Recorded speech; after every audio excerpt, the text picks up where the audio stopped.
all of the talk about the new Nosferatu movie that's out, which I'm not going to see, has reminded me again of our own vampire scare that occurred here in Chicago in 1888. It all began in a little bookstore on Clybourne Avenue, and I'm going to share with you the story that I wrote about the great vampire hunt of 1888 in my book, The Devil in the White City. Intrigued and unnerved were the best words to describe the small crowd gathered in Judge Thalstrom's bookshop after the quiet mechanic had passed around his business card that cool September evening in 1888. As they read the card's very strange details, the men listened intently as Samuel Patton shared his chilling personal tale of being stalked by a vampire in Chicago, following the killing of his own children by evil spirits. The soft spoken man went on to distribute small pieces of glass, which had been coated with a mysterious glaze of his own invention, which he claimed transformed ordinary glass into a kind of spirit detection glass through which anyone could see invisible entities, including the vampire, which he claimed roamed invisibly the desolate corners of 19th century Chicago. Patton lived near the corner of Milwaukee and Paulina, and it was here that he labored at night making his varnish. He told the men he had developed a sense of premonitions when he was a child growing up in rural Virginia, which had led to a lifetime of spiritual torment. Returning from the Civil War and marrying, he and his wife had 5 children, all of whom perished.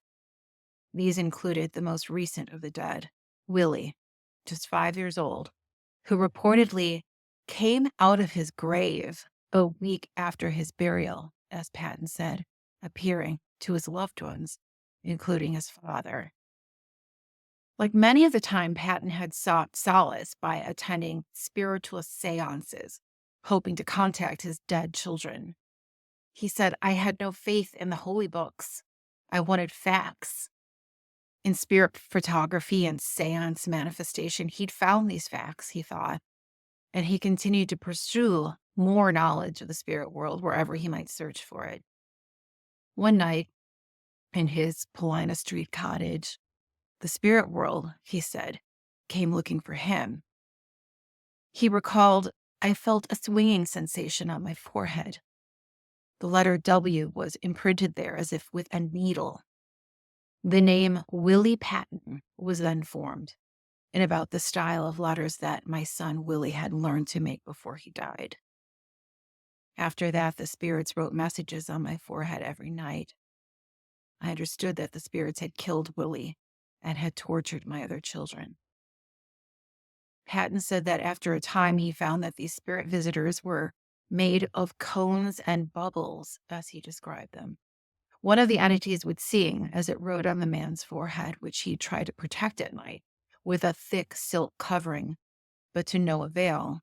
Night after night, Patton's head would be pierced with some otherworldly instrument, the messages coming and coming as the spirit's voice sang audibly, "Over there, where all is prayer, I'll sit and swear, Hora for me."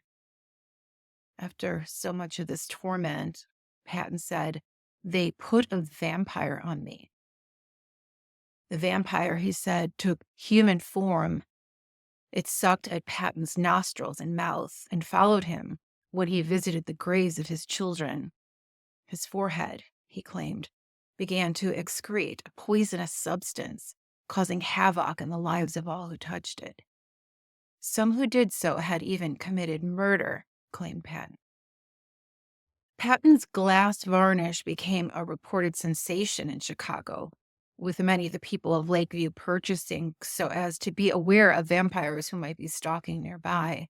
The varnish was especially popular among the community of men who worked at the harvester works, many who have had heard Patton talk on that first night in the bookshop.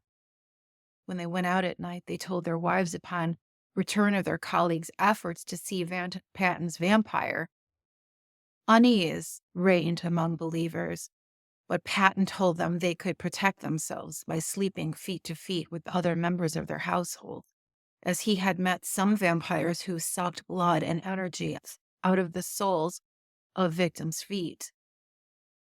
When the vampire failed to appear through anyone's treated glass, the vampire fervor began to die down.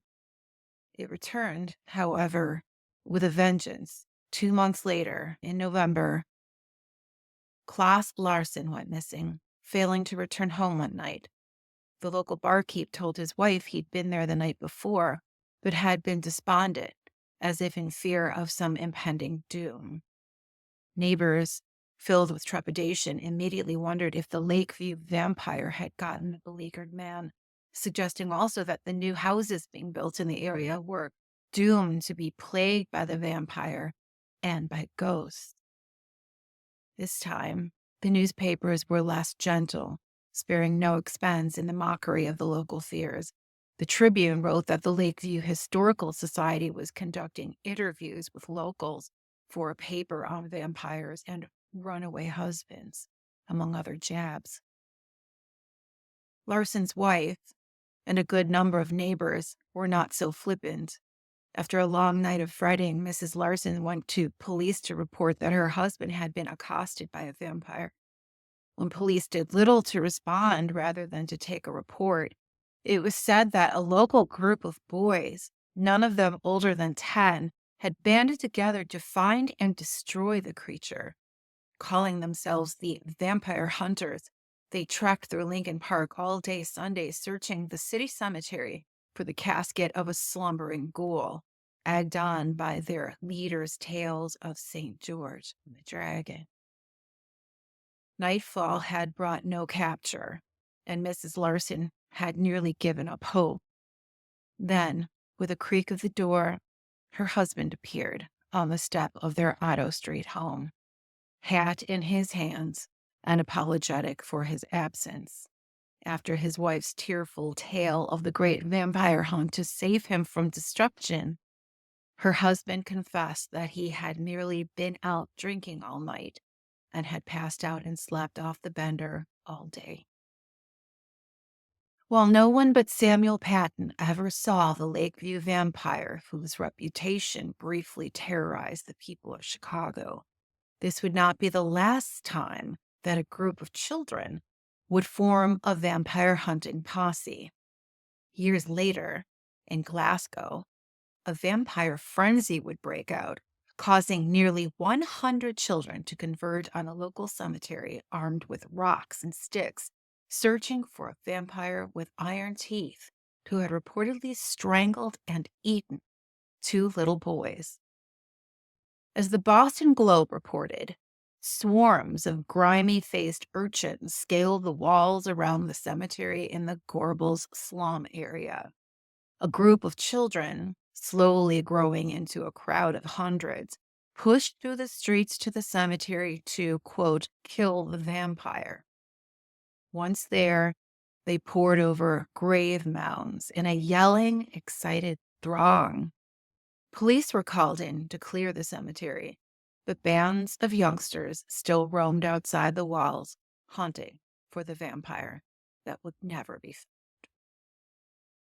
And that is the story of Chicago's Great Vampire Hunt of 1888 from my book, Haunts of the White City. Thanks for being here. Till next time, remember to pray for ghosts.